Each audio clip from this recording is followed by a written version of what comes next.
Okay, so here we are. We're about to drive through some of the games at Brixham 2022, back end of the year on the Devon Coast, our second edition in Brixham. I organised this one for my sins, so I tend to take a more eclectic army choice. Really, I don't necessarily want to be concentrating on playing the games. It's got to be something unusual and something simple. Probably something that I've never really used before. Last year it was the ancient Spanish, which was a newly finished army I'd extended from almost an allied contingent during lockdown, and it's just best to say they didn't do particularly well. You can see the battle reports for that in text and picture version on my website. But this year I decided to take again a set of stuff that I've had for ages. It was these guys here. These ones look a bit battered. I probably should have tarted them up before taking a photo a long time ago. In fact, you can see it's a long time ago because it's got flock. It's not got grass, little grass bits. It's actually got proper railway flock on the bottom, and I've been using static grass for an awful long time. So this is a pretty old photo of a random old collection of Mongol, Chinese, all sorts of different cavalry from different manufacturers that I jam 4 onto a base and use as the multi-armed super whizzy Tibetans. And in ADLG, it's not an army you see very often. It clearly relies on cataphracts, but cataphracts are expensive, and it's got quite a bit of other stuff. So let's see if we can have a look at the actual list that I used here. So here it is, number 172 in the new book 4, 800 AD, initiative 3, which is pretty decent. A fortified camp, that probably tells you it's not really expecting to be able to defend its own camp. So the big command under a brilliant general. You've got a couple of cataphracts, but I think I must have started this list with more cataphracts and ended up with less, really. Couple of cataphracts, light cavalry, one of those. That's always pretty straightforward. But then infantry as well. 2 heavy spearmen with support and mediocre. I quite like that. That's a good anvil to soak up and neutralise other people's much better cavalry at 7 points each. I stuck a heavy artillery in there. I think this was after having quite a bit of fun with them at a competition where I took the Delhi Sultanate. That was a couple of months before Brixham, so that was a bit shoehorned in. It does make this a bit static, but you know, the other 2 commands are there to move around. A medium spearman just to put in a bit of terrain, a couple of skirmishers to cover the heavy spearman support, and a light infantry javelin. So there's a lot of light infantry here, 4 of them. You can see even though it's a cavalry army, this is almost an army to defend in the mountains. It can block off terrain. It can force you to fight the cataphracts. It can force you to fight the artillery, and the light infantry can go over the terrain in those Tibetan mountains. So your second one, 2 cataphracts, both elite this time. You know, these are going to end up using a block with the other ones for sure, but I wanted a bit more punch. A medium cavalry impact elite. That gives it a bit of resilience to shooting. It goes a bit faster. Light cavalry bow, and then another normal cataphract. So really, this is a 3 cataphract included general command, a couple of elites, with a medium cavalry impact to kind of broaden that, go around the side, give them a bit more distant threat about something else, and a tiny little screen. And then in the final one, another included general, another ordinary one.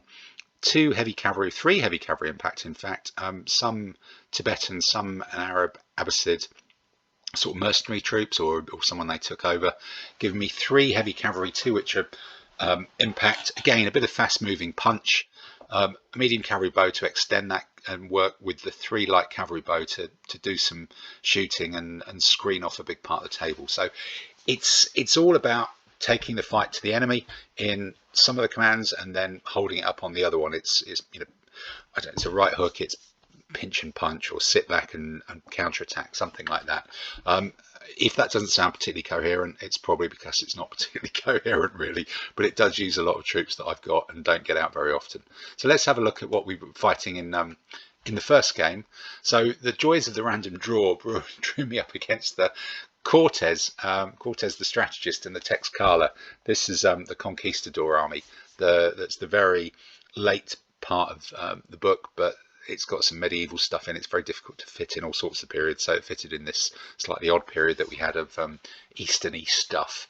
So the way this army's been put together by Phil, you've got the medium light impact elite. That's a very good troop type, the Mounted Conquistador, and then this big solid chunk of 2 heavy swordsman armour, no special weapon there, but they are elite. They're tough as old boots. 2 elite crossbowmen to ping out some shooting, not great if you're driving cataphracts at them. The Chin and Tech levies, the local mercenaries, pikemen, mediocre.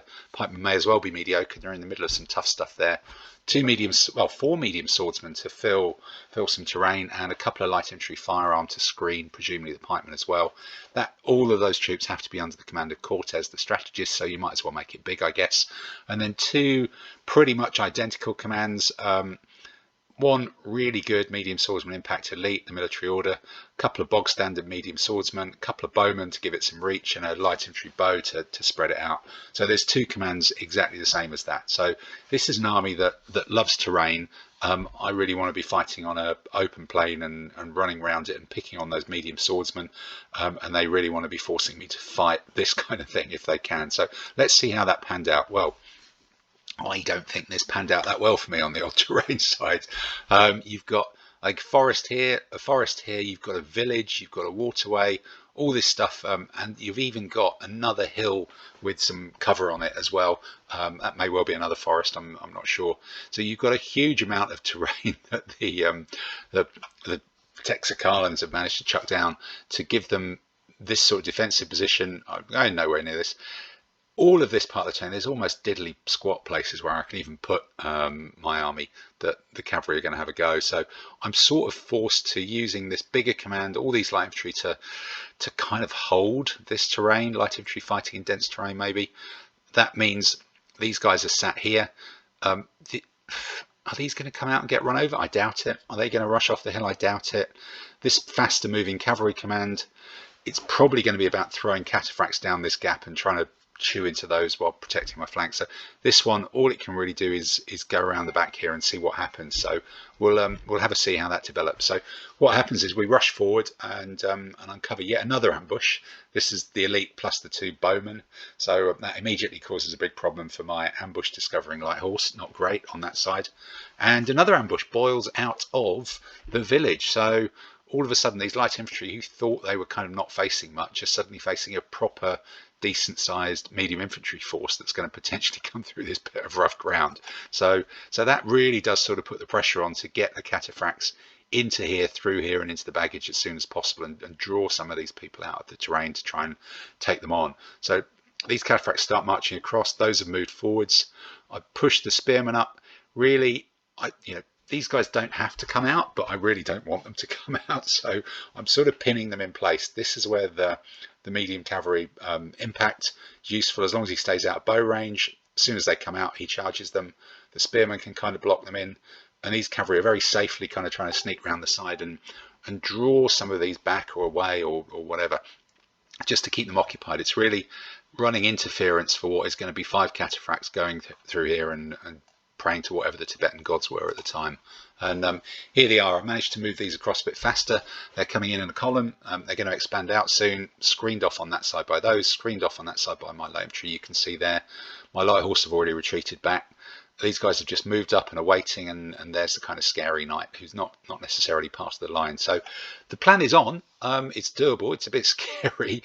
They've got to go through pretty quickly. But this is where the sort of problem starts to arise. There's now large numbers of enemy medium infantry who've come all out of the village. You've got 3, 4, 5, 5 of them I think there, plus the light infantry. That's a lot for these guys to have to stand up to, probably too much. We'll see. They're already taking some shooting casualties despite being in cover. And so what I've ended up doing is withdrawing the light infantry, letting these guys boil in, throwing this out as a bit of a sacrificial lamb. Some of the light infantry is still there. I just want these to be busy for a while whilst I get into this this line of fighting in the middle, which is getting closer. The spearmen have pushed up. I think these guys have come forward as well. So the cataphracts are now getting ready to hurl themselves into.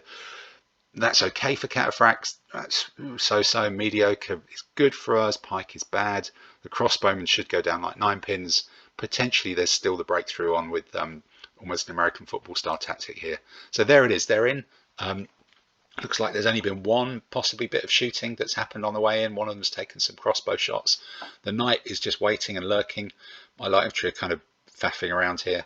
I've got a second rank, so it looks like there's 3 have managed to get in here, and the spearmen have had to play as well. The spearmen are taking on the mediocre pike, so not ideal, but I've got some reserves, I guess, just by dint of leaving them behind by accident.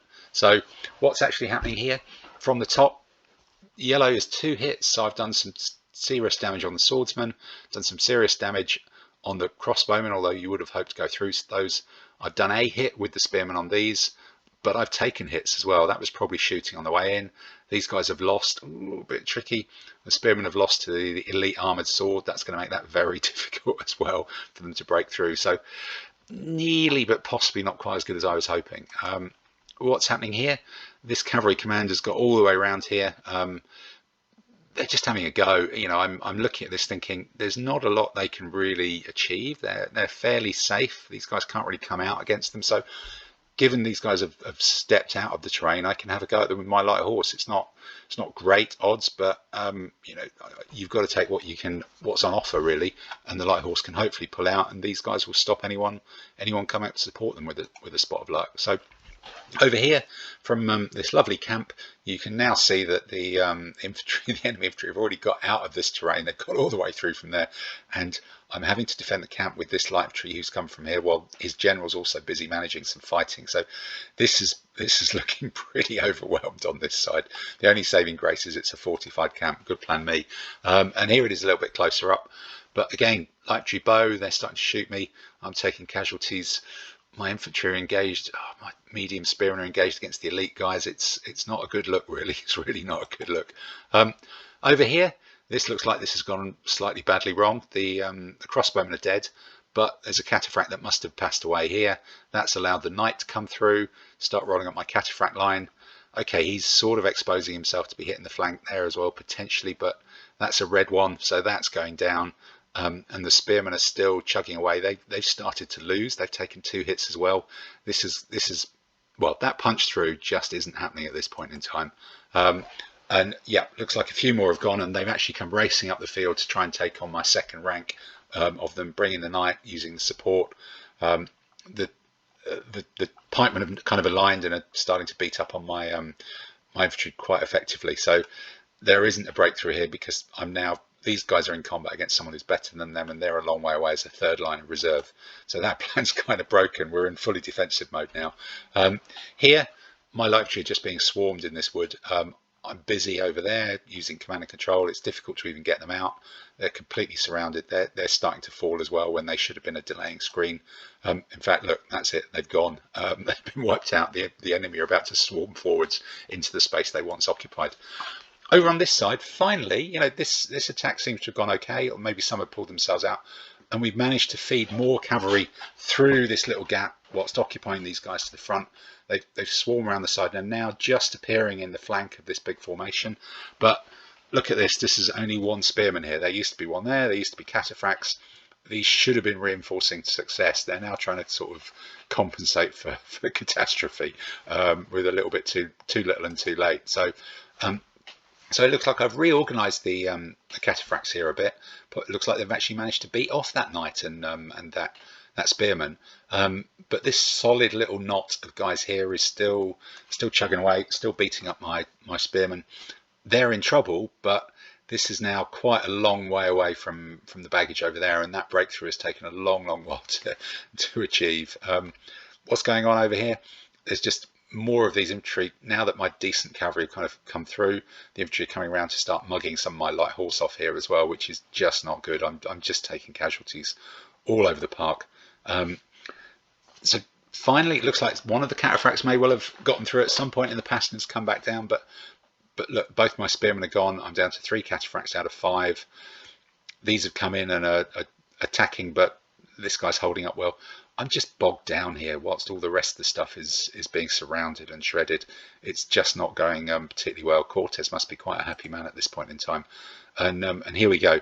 Whilst the attention is distracted with the cavalry going into the back of that big infantry formation, that allows these countless numbers of medium swordsmen just to swarm the rest of my stuff and start to cheer it away. And you know, the game is kind of slipping away now. This is trying to do casualties and stand and see what you can kind of achieve. So that's just not a good outcome. And with that, that game got lost.